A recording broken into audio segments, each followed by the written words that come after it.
নমস্কার বন্ধুরা, কেমন আছো? আশা করছি ভীষণ ভালো আছো। আমি যখনই মন খারাপ হয় তো তখনই আমি এই জায়গাটায় চলে আসি। ভীষণ ভালো লাগে এই জায়গাটা। তো এটা হচ্ছে আমাদের রায়পুর নদীর ধারে। তো আমি এখানে এসে বসে আছি।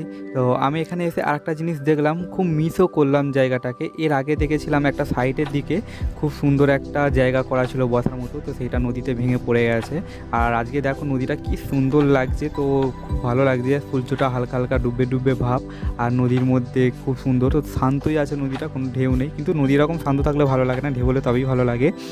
আর এই দেখো এখানে অনেক লোকজন আছে বিকেলবেলা করে, তো বিকেলবেলা করে এই সব জায়গায় অনেক লোকজন থাকে। আর এই যে এই সাইডগুলো অনেকটা ভেঙে ভেঙে পড়ে গেছে নদীর মধ্যে।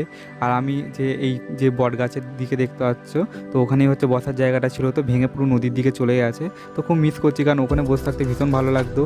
আর আমার তো নদীর ধারে আসলে তো একটু ছাওয়া ছাওয়া জায়গায় একটু বসে থাকতে ভীষণ ভালোও লাগে।